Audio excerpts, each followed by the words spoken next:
Greetings, ladies and gentlemen. This is the Inept General bringing you some more exhibition battles from the upcoming Shadow and the Blade DLC for Total War Warhammer 2. And in this episode, we're going to be taking a look at the armies of Malus Darkblade and some of the new Dark Elf units we'll be getting with this DLC.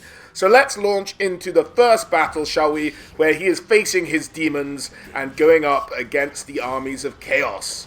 And here we have Malus Darkblade surrounded by his troops ready to delve into battle on his trusted Cold One Spite there. So Malus and Spite ready to go. We've also got some executioners in this army, filling out the front ranks there, ready to go with their expert and precise slashes. Behind we have the new Regiment of Renowned Harpies, and we have the Reaper. These Harpies have the ability to regen when in combat, if I remember correctly, so that's their new ability, and one of the new units in the upcoming DLC. We have some Daughters of Slaughter here, or Sisters of Slaughter even, some Blackguard, lovely Charybdis. Just look at this slack-jawed beauty. Oh, what a wonderful creature that is. And we have the Cold One Dread Knights at the back, backing up the Charybdis. And on the other side of the battlefield... let's just go back a second. I forgot this little character. This is the Regiment of Renowned Medusa, who has a damaging aura of effect that you can pull off twice in a battle. So you hit that, it starts to do damage around all the elements around it, much like the Ark of Sotek for the Lizard Men. Here we just have a regular Medusa as well, raring to go, hissing away. We have some of the witches there, and we have the Bloodrack Shrine as well next to the other unit of Blackguard. Here it is, looking lovely. Very much like the actual model on the tabletop. It's very well done. I like the way that looks. And over here at the front, we have our Scourge Runner Chariot, the new unit. And for me, probably the most useful new unit that the Dark Elves have in terms of what they can do. An incredibly fast chariot. I think it's about speed 84. And this is the Regiment of Renown version here that has a slowing aura around it. The idea being that this one throws down nets to slow down creatures chasing them down. But it has a slowing aura around it. For things giving chase, or just to maybe like slow down some infantry units or what have you. And on the side of Chaos, we have Sarforiel surrounded by Chaos Warriors and Marauders as well there. And we also have some, I think those are just regular warriors, some Knights with Lances. There's more of the cannon for Chaos there, very terrifying weapon. A few more warriors here. Very infantry heavy focused army I decided to go up against because most of the Dark Elf units are melee or slightly missile focused, like the Medusas and the Scourge Runner Chariot. So just wanted the best chance to show them off without them getting shot off the battlefield by archers and too many long range weapons, thus picking Chaos for an example. But these guys can get around the battlefield and outrun most cavalry. Except for maybe some fast light cavalry units, these guys will outrun most stuff. So these Chaos Knights won't catch them, this infantry definitely won't catch them, and they will just be able to, with their very powerful missiles, just really pick off some of these enemies, do a good bit of damage before they get to the battle line. And if you can get some units to peel off and chase these guys, they will really whittle down a unit if you get a chance to. So Sarforiel almost caught them there with his sort of little winged chase, but they got away. They're too quick for him. You'd have to maybe pin them in place with a spell or something like that to really get at these Scourge Runner Chariots here. As the Chaos Hordes advance on our position, terrifying as they are. Now, with all the Chaos units moving forward, we sent the Regiment of Renowned Harpies to go and take out the cannon. They're not looking like they're leaving anything in reserve there, and just coming straight for our troops as our bolt throwers just get going there, launching attacks against, I think it's a Regiment of Chosen on the far side. These chariots, just untouchable. Look at them getting away. Taking down units. Oh, devastating shot there. 2 or 3 at a time, really doing good work. Oh, a couple of them got up there. But the missiles are powerful. You just need to give them a bit of time to really whittle down an entire unit or what have you. We've got some dogs coming in on the flank, but the Charybdis is going towards those knights with lances. And look how much damage has been done. And that's really only by the Scourge Runner chariot there, giving chase, those cavalry giving chase to them the whole way round.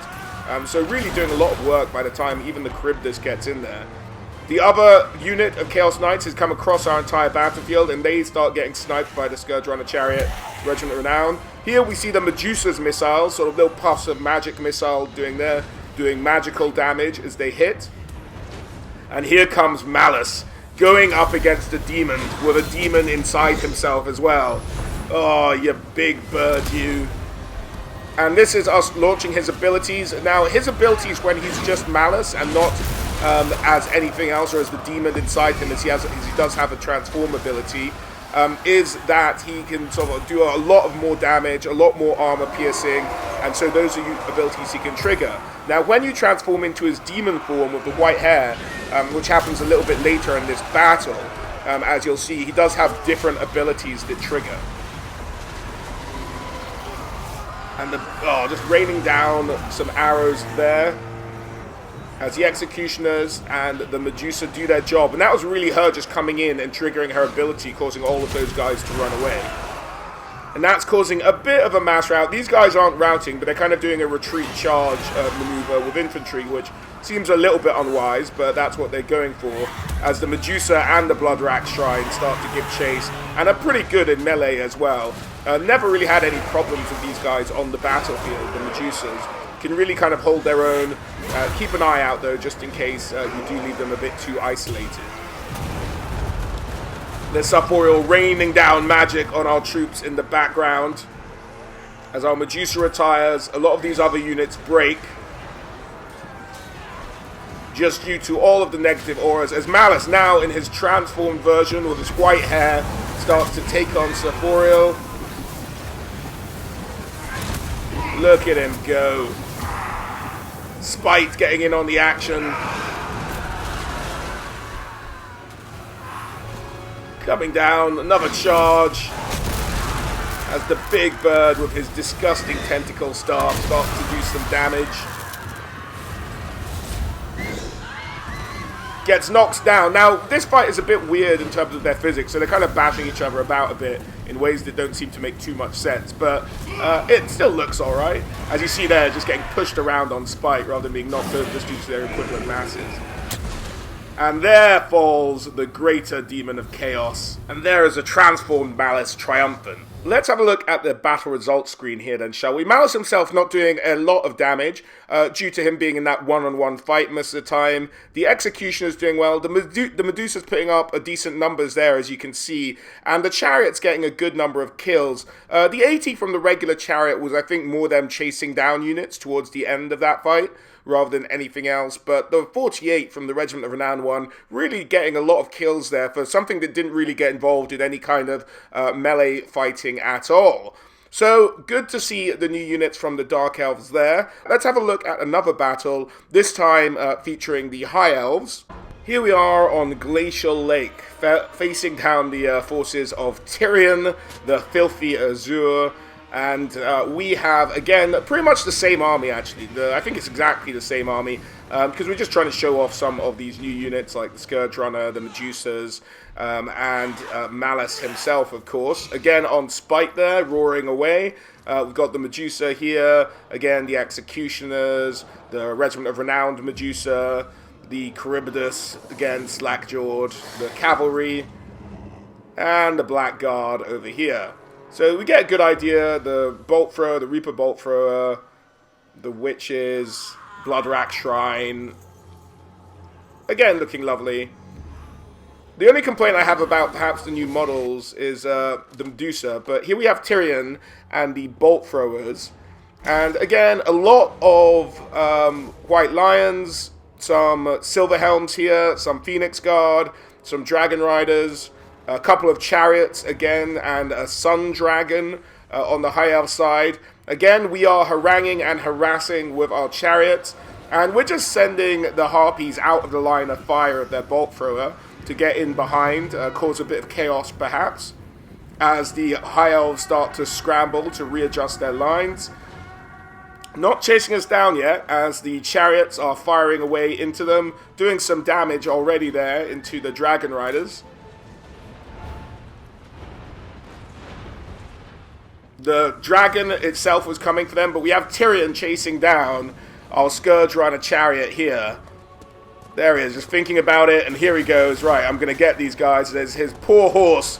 Takes a few harpoons to the head. And Sunfang, is he going to get him? Is he going to get him as he tries to chase them down? Sunfang goes, and it's not quick enough. The chariots are far too rapid as Tyrion emerges through the smoke, charging down these chariots. But Malus is there to meet his challenge, and they clash on the battlefield with spite much bigger than Malhandia, Tyrion's horse.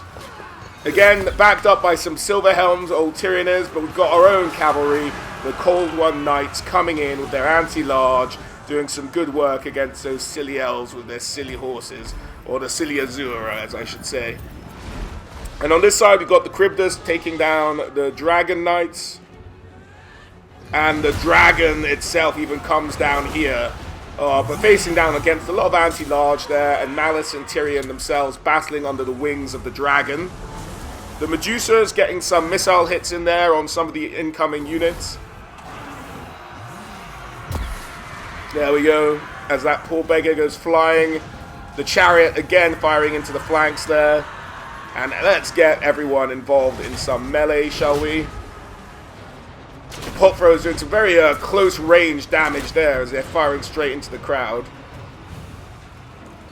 The Charybdis in the distance there doing well. Those knights have moved off to try and take on our dreaded Cold One Knights. Not the best matchup for them. Really trying to get the Charybdis back in to fight them. The dragons running, taking a lot of damage there from our anti-large cavalry. And Tyrion is in a bit of trouble here as Malus, having just triggered his abilities, starts to really lay down the damage with both lowering Tyrion's melee defense, his leadership, which actually just causes him to break as one of Malus's abilities trigger there. He does his own life-saving trick, which is one of his items in the custom battles, as he flees. Now, he is much quicker than Malus Darkblade, so he will get away from this battlefield if he continues to run. But let's focus on the action as Malus is just going after him there, making sure he leaves the battlefield.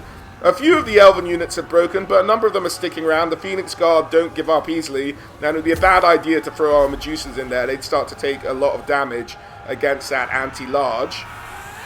But over here, against the White Lions, a Medusa can do very well, as we see the blood-spattered snow as it just charges around, taking these guys off their feet, decapitating them, getting bits of leg and what have you. And again, firing off some missile attacks there while they're at it.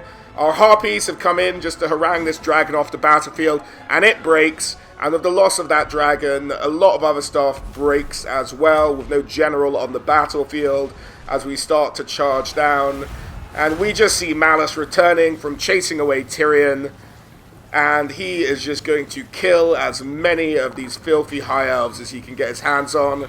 So let's go to the battle results screen, shall we? And here we have it. Again, the Executioner is doing a lot of good work, a lot of the classic units, but the Medusa is doing not badly there in the 40s, and the Shrine not doing badly, but again at 40 odd kills for the Regiment of Renown Scourge Runner, only the odd 20 for the regular one. So not as good as the last battle, but once you get them chasing down units and stuff like that, which I didn't do particularly effectively in this battle, they can really come into their own. So for me, of all the Dark Elf units we're getting, I will probably have a unit stat comparison coming up quite soon for you guys to have a look at, in which we'll talk about how the units stack up against some of the existing units in the Total War Warhammer games. So look out for that coming up. And if you want to see the first battles where I focused on the Skaven units, do check the top right-hand corner now.